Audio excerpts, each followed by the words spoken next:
حویلی مجاہد کی لے جا کے اس کی، ہاں حویلی مجاہد کی لے جا کے اس کی، وہیں پر ہی چمڑی اتارا کریں گے۔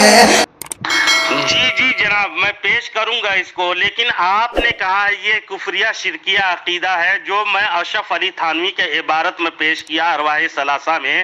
قاسم نانوتوی جی کو قبر سے نکل کر کے لڑائی جھگڑا سلجھانے آئے، اور اس کو کیسے علم غیب ہو کیا تھا؟ کیا جھگڑا سلجھانے آگے جسد عنصری کے ساتھ؟ وہ جسد عنصری جانتے ہیں؟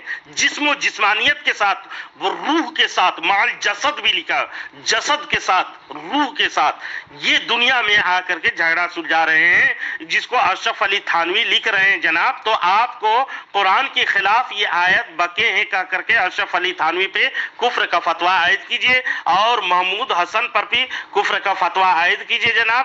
یہ رسول پاک صلی اللہ علیہ وسلم کے لیے نہیں مانتے ہو، لیکن آپ کے اکابر کے لیے کیوں لکھ چھوڑتے ہو، کیوں تسلیم کرتے ہو؟ اس کا جواب دے دو، ادھر ادھر بے بسی نہ دکھاؤ اور موضوع سے نہ بھٹکو، ہے نا؟ دیکھیے ابو معاویہ دیوبندی، واللہ بتا رہا ہوں، تمہارے گھر کے تحریرات میں پیش کرنا شروع کروں نا، تمہاری کھٹیا کھڑی اور بستر گول ہو جائے گا۔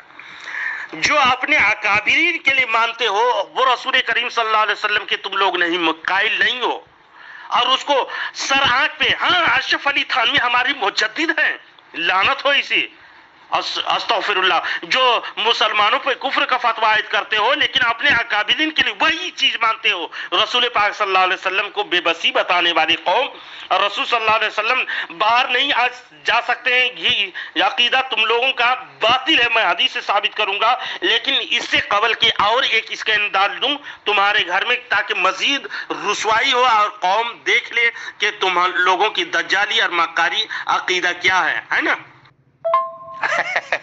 اختر نظامی صاحب نہ تو قرآن پڑھ رہا ہے نہ حدیث کو پیش کر رہا ہے، کیوں اپنا وقت برباد کر رہا ہے اس کفر عقیدے پہ کہ نبی علیہ الصلوۃ والسلام قبر مبارک سے نکل کر آ گئے؟ ارے پھر کیا ہو گیا؟ میں کہہ رہا ہوں کہ ہمارے پاس حدیث ہے، اور حدیث حضرت عمر رضی اللہ تعالیٰ عنہ اس کے راوی ہے، اور صحابہ کے جمع غفیر کی موجودگی میں فرمایا حسباً کتاب اللہ، کہ ہمیں اللہ تعالیٰ کا قرآن کافی ہے۔ مطلب یہ کہ اگر اللہ کی کتاب مقدسہ میں کوئی بات موجود ہے تو پھر دوسری طرف مطالبے کی کیا ضرورت ہے؟ جب اللہ تبارک و تعالیٰ نے کتاب میں کہہ دیا کہ جو یہاں سے چلے گئے اب وہ دوبارہ یہاں نہیں آ سکتے، ان پہ پردہ ہے، تو قرآن کو جٹلا کر ٹیڑھی میڑھی عبارتیں، عام انسانوں کی باتیں کیوں قرآن کے مت مقابل لا رہا ہے؟ کیوں اپنے کفر عقیدے کو ثابت کرنے کے لیے لے کے آ رہا ہے؟ دیوبندی اتنا تو بتا، جب تمہارے دیوبند میں تمہارے اکابر آ سکتے ہیں، قاسم نانوتوی آ سکتا ہے، کیا حضور علیہ الصلوۃ والسلام ہر امتی کے پاس نہیں آ سکتے؟ ارے بندر، ارے گدھے، سور کی اولاد، کیا ہو گیا آپ کے ذہن کو؟ قسم خدا کی اشرف علی تھانوی نے اپنی بات آپ کے ذہن پر ٹھوک دی ہے۔ بالکل گدھے کے آل و تناسل جیسا ذہن ہے۔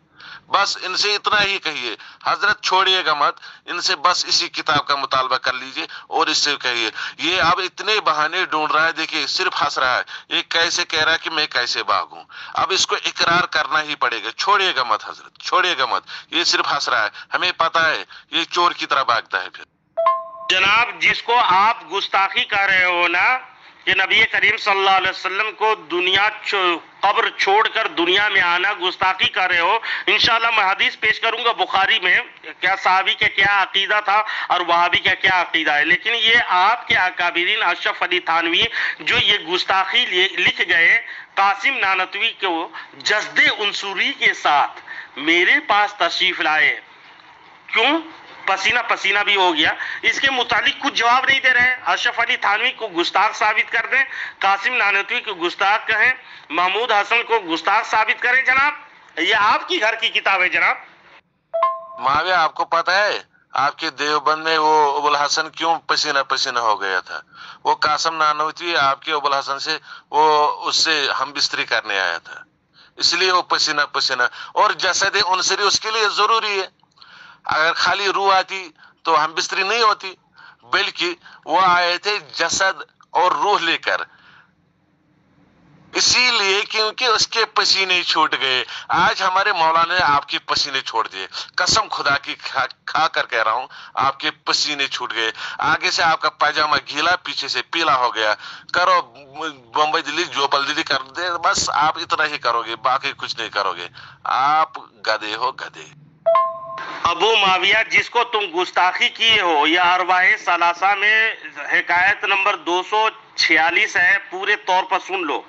حضرت عم محترم مولانا حبیب الرحمان صاحب مرحوم نے فرمایا، مولوی احمد حسن صاحب امروہی اور مولوی فخر الدین صاحب گنگوہی میں باہم معاصرانہ چشمک تھی، اور اس نے بعض حالات کے بنا پر ایک مخاصمہ یعنی لڑائی اور متنازعہ کی صورت اختیار کر لی، اور مولوی محمود الحسن گو اصل جھگڑے میں نہ شریک تھے، نہ انہیں اس قسم کے امور سے دلچسپی تھی، مگر صورتحال ایسی پیش آئی کہ مولانا بھی بجائے غیر جانبدار رہنے کے کسی ایک جانب جھک گئے، اور یہ واقعہ کچھ طول پکڑ گیا. اس دوران میں ایک دن صبح بعد نماز فجر مولانا رفیع الدین صاحب رحمت اللہ علیہ، لکھا ہے کہ اس قابل نہیں تھے، نے مولانا محمود الحسن کو اپنے حجرہ میں بلایا جو دارالعلوم دیوبند میں ہے.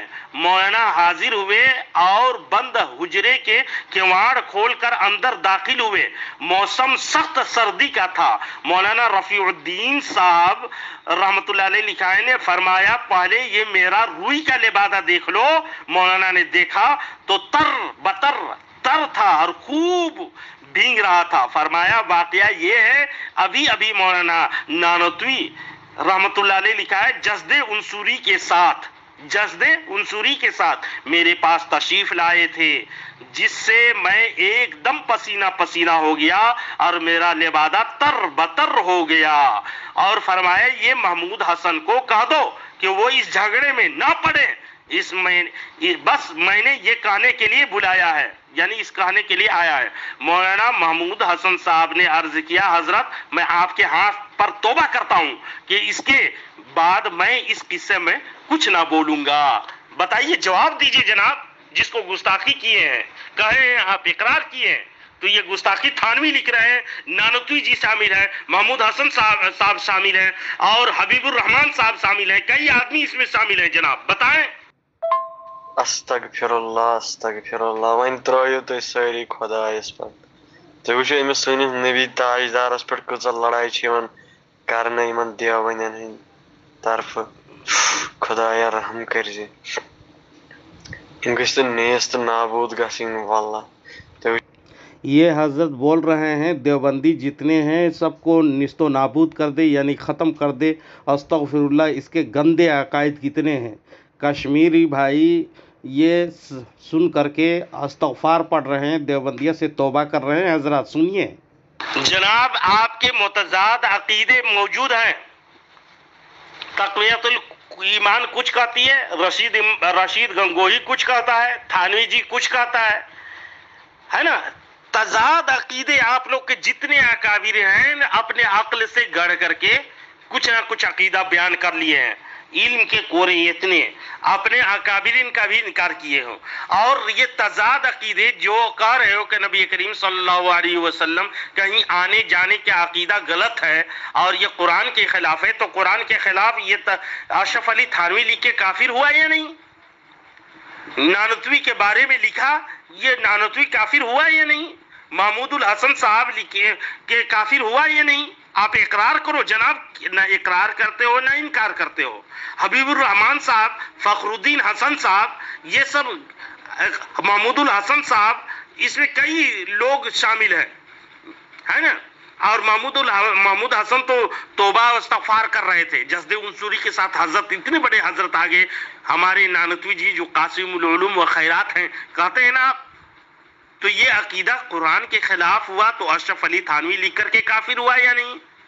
اقرار کرو، بھاگو نہیں موضوع سے.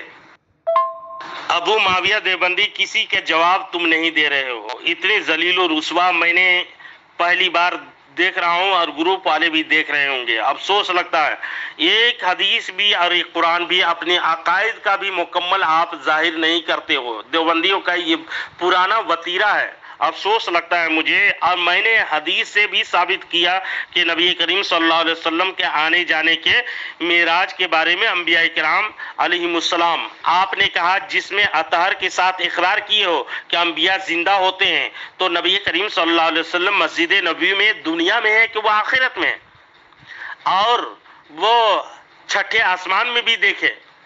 ملاقات ہوئی موسیٰ علیہ السلام سے، حضرت ابراہیم علیہ السلام سے، حضرت آدم علیہ السلام سے جسم کے ساتھ، اور وہ اقرار کیے اور بیان کیے، اپنے عقیدے کو ظاہر کیے۔ افسوس لگتا ہے معاویہ دیوبندی، آپ لوگوں کا عقیدہ قرآن اور حدیث کے خلاف ہے، کیوں توبہ نہیں کر لیتے جناب؟